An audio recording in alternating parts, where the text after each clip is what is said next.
جی میں محمد نعمان بات کر رہا ہوں. اللہ تعالیٰ آپ کو عزت. نعمان نعمان آپ کو بھی عزت اللہ تعالیٰ. حضرت میں معذرت پہلی بات تو میں یہ تھوڑی سی تمہید باندھ دوں کہ میں اہل سنت سے ہوں، لیکن ہمارے اہل سنت کے نزدیک جو ہے نا سیدنا علی رضی اللہ عنہ، سیدنا حسن حسین فاطمہ زہرا ہمارے آنکھوں کے تارے ہیں، ہم ان سے بہت محبت کرتے ہیں. اگر آپ یہ سمجھتے ہیں کہ اہل سنت محبت نہیں کرتے تو بات بالکل غلط ہے نا. اور دوسرا مسئلہ یہ ہے کہ میں نے صرف یہ کرنا ہے اگر کوئی شخص کہہ دے کہ ہم رسول پاک صلی اللہ علیہ وسلم سے محبت کرتے ہیں لیکن ان کے اتباع نہیں کرتے تو اس کا کیا ویلیو ہے؟ جی دیکھیں اتباع تو ہم بالکل کرتے ہیں، یہ بھی نہیں ہو سکتا کہ ہم اتباع نہیں کرتے ہیں. اب دیکھیں صرف مسئلہ میرا سوال یہ تھا کہ آپ نے جو ہے نا جب بھی آپ سے قرآن مجید کے آیت مانگی گئی ہے سیدنا علی رضی اللہ عنہ کی امامت پر، تو آپ نے یہ کہا قرآن میں تحریف ہوئی ہے، تبدیلی ہوگی، خلفاء نے آیتیں مٹا دی ہیں، یہ ہیں وہ ہیں، ٹھیک ہے نا، یہ بات ہوئی.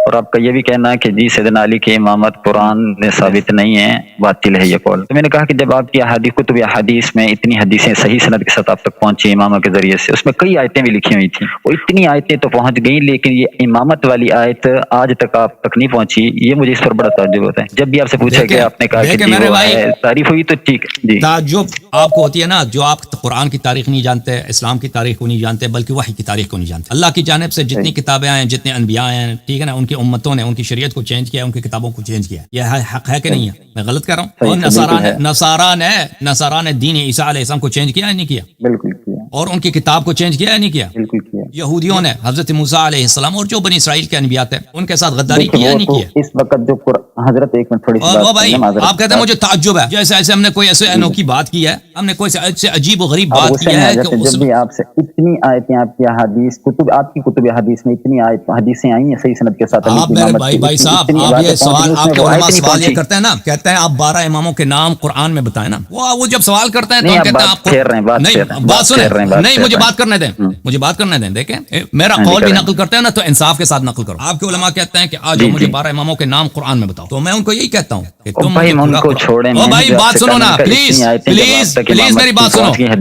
محمد نعمان یہ آیت کیوں نہیں ہے ابھی تک؟ محمد نعمان آپ کو علماء کہتے ہیں کہ مجھے 12 اماموں کے نام قرآن میں دکھا دو، تو ہم یہی عرض کرتے ہیں ان کے لیے تو ہمیں وہ قرآن دکھاؤ جس کو بکری کہا گئی تھی نا. عائشہ کا موقف کیا تھا؟ عائشہ کا موقف یہ تھا رضاء کبیر جائز. آپ کو پتہ ہے رضاء کبیر کے متعلق یا نہیں معلوم؟ جی جی بالکل پتہ ہے، بالکل پتہ. ہم سے رضاء کبیر کس کو بولتے ہیں؟ رضاء کبیر کس کو بولتے ہیں آپ کو پتہ ہے؟ کس چیز کو؟ آواز صحیح نہیں آ رہی.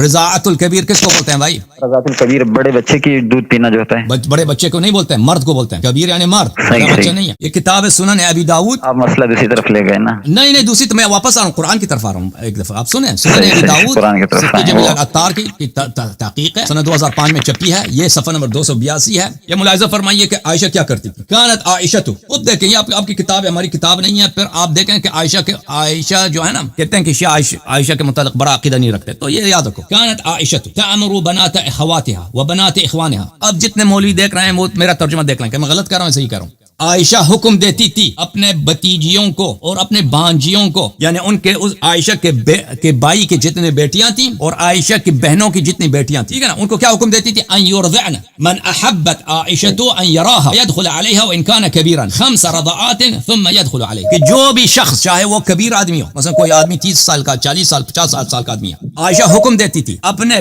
بائی کے بیٹیوں کو اور اپنی بہن کی بیٹیوں کو کہ اس شخص کو 5 مرتبہ اپنا چھاتی اس کے منہ میں دے دو. 5 مرتبہ چھاتی اپنا کھول کے سینہ چھاتی کھول کے اس کے منہ میں 5 دفعہ، ایک دن دو، دوسرا، تیسرا، 4، 5، تاکہ یہ عائشہ کے بتیجی کے ساتھ یا عائشہ کے بانجی کے ساتھ محرم بن جائے، پھر یہ عائشہ سے ملنے چلے جائے. ٹھیک ہے نا. یہ عائشہ کیوں کہتی تھی؟ کہتی تھی اس کی آیت قرآن میں ہے. کہتی تھی آیا قرآن میں، وہ آیا کہاں گئی؟ کہتے اس کو بکری کہا گئی. وہ منسوخ التلاوہ ہے، منسوخ التلاوہ بھی نہیں ہے. وہ مسلم کی روایت ہے نا، یہ آیت قرآن میں موجود تھی اور رسول پاک صلی اللہ علیہ وسلم کے زمانے میں پڑھا جاتا تھا، اور رسول پاک صلی اللہ علیہ وسلم وفات بھی ہو گئے تو وہ پڑھتے تھے، لوگ پڑھتے تھے اس کو. وہ میں نے دیکھی ہوئی ساری تھی. نہیں ایک منٹ خاموش ہونا بھائی صاحب، میں قرآن کی بات ہو رہی ہے نا. اب آپ ہم سے کہیں اور چلے گئے. میں نے مختصر سا سوال تھا میرا، نہیں اور طرف نہیں چلا گیا، میں جواب آ رہا ہوں بھائی. کتاب صحیح مسلم ہے، چاپ دار الفکر، کتاب چھپی ہے دار الفکر میں سنہ 1432 میں، دار الفکر بیروت میں. اب اس کے والد صاحب خلیفہ تھے. اب خلیفہ کے جو بیٹی ہے وہ تو اس کا بڑا پاور ہے، اس کو تو وہ کوئی منع بھی نہیں کر سکتا کہ یہ کیا تماشا ہے بھائی کہ خلیفہ کے گھر پہ وہ اس کی نواسیاں جو ہیں سب